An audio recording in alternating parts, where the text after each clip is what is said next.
I still remembered the moment we first stepped toward the ruins that would redefine our understanding of Egypt. Elena had found markings suggesting a hidden chamber sealed for millennia. I felt the weight of history tightening around us. The inscriptions warned of a descent meant only for the worthy.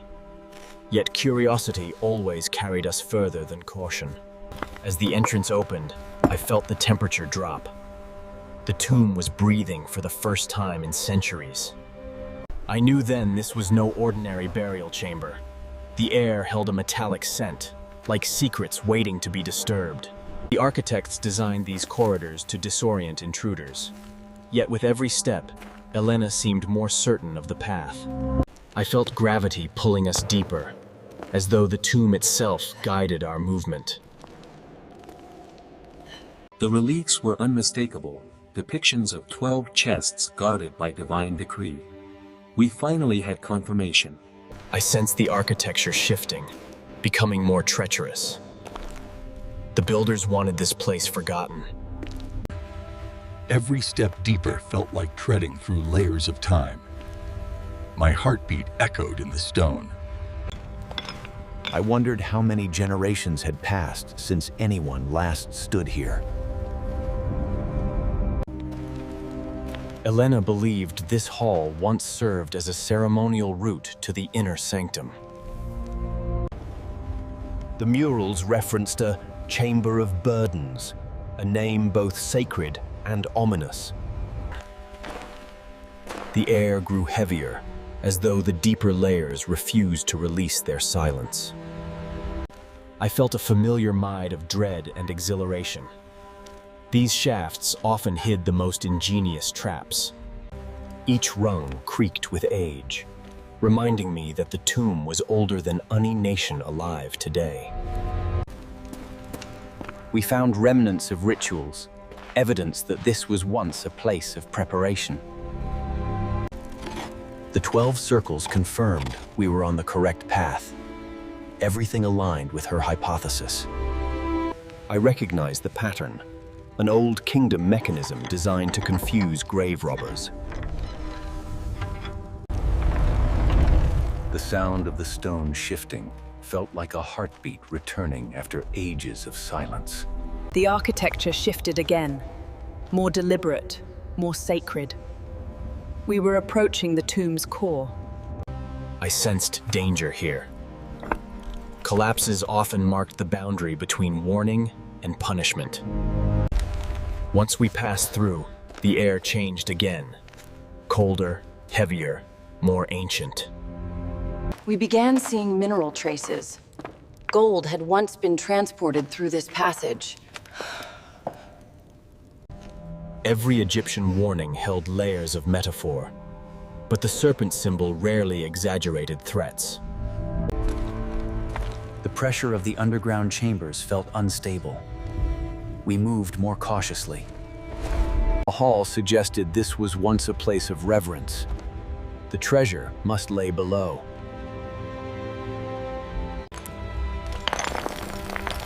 I felt the weight of centuries bearing down as we descended further. Silence settled so deeply that even our breaths became intrusive. The craftsmanship was unmistakable. Beyond this threshold lay the final network, leading to the 12 chests. I recognized symbols marking this door as a final guardian barrier. Only the inner sanctum lay beyond. The locking system used rotational channels, an engineering marvel from the Old Kingdom's secret archives. Each rotation felt like waking a machine that had slept for thousands of years. I braced myself as the ancient counterweights began to shift deep within the walls. The sound was deafening at first, like the tomb resisted our intrusion.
The falcon symbol returned, an unmistakable sign of protective deity oversight.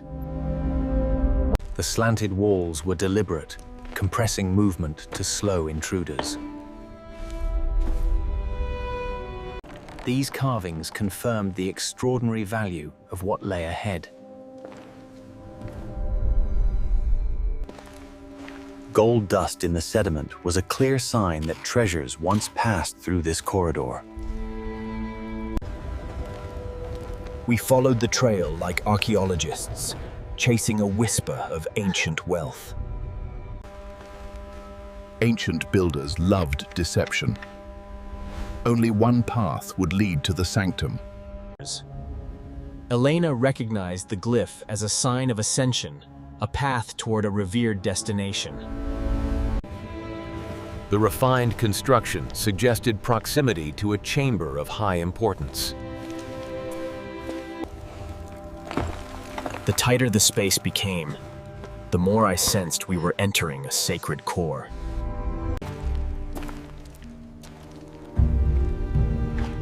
The 12 emblems told us unmistakably.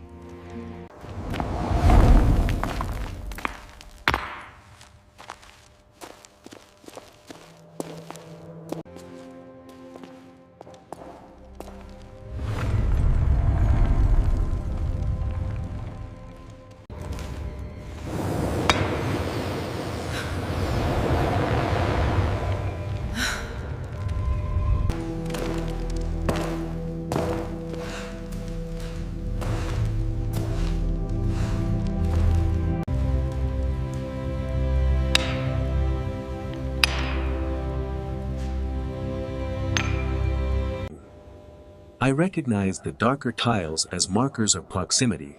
Elite chambers often use this material.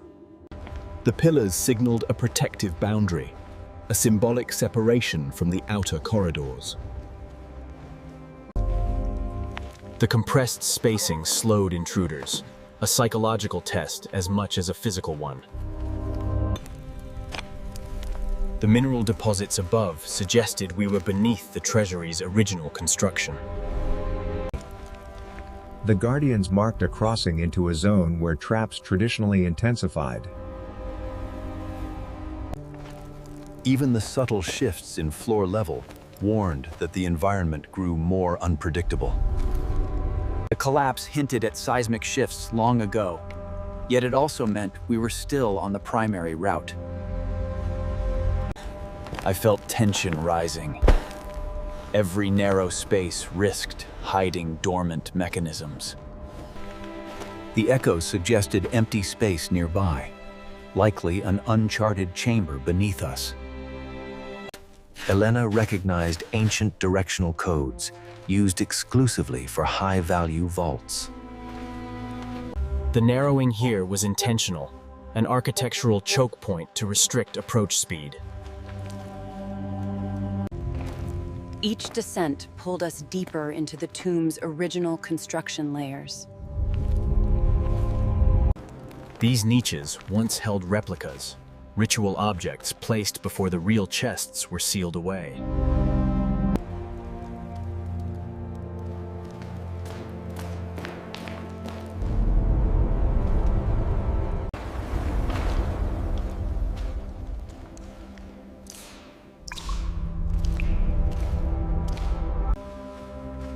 The architect engineered these curves to slow momentum and disorient intruders.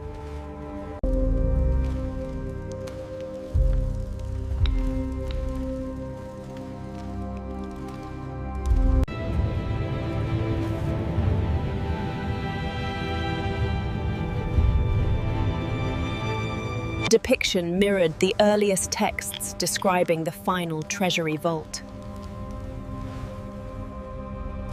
Her precision triggered a concealed passage, an engineering feature reserved for only high-ranking artisans.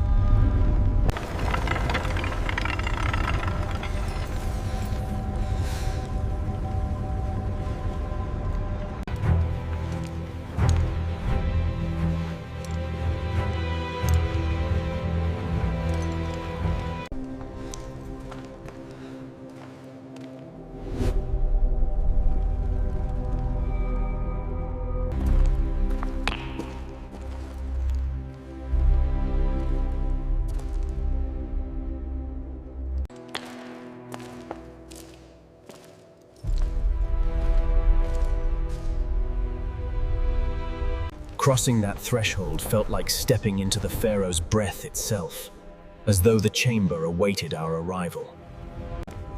The air shimmered with fine mineral dust, remnants of ancient rituals frozen in time.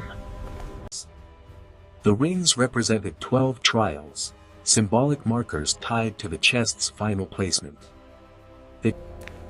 Every subtle tilt reminded me that we were descending into the tomb's untouched foundation. The metallic seams proved we were close. Royal vaults always lay near mineral-rich strata. We crouched instinctively, feeling the ceiling's weight press us closer to the earth. This antechamber acted as a ceremonial pause, an invitation to breathe before entering the sacred vault. The stillness here felt intentional, as though the builders crafted silence to intimidate intruders. The smoothness suggested ceremonial polishing, a mark of high sanctity. The resonance hinted at hollow spaces nearby, likely the vault's supporting chambers.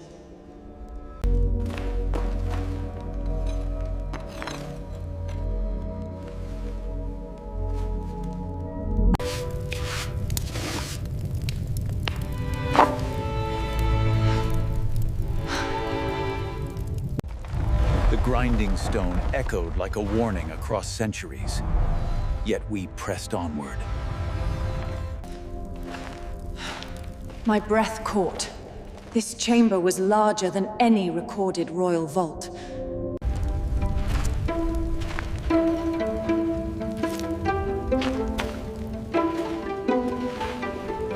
Each reflection felt like a pulse of history, drawing us closer to the treasure. I sensed the magnitude of what we were approaching. Nothing in prior excavations compared. The plinths were positioned as guardians, framing the path to the inner sanctum. It was not mechanical, and the hum came from airflow patterns unique to deep vaults. I knew instantly this was the final threshold. The depiction of 12 suns confirmed it. Each disc represented one chest. Their symmetry suggested a locking sequence. She found a recessed switch designed to release the final counterweights.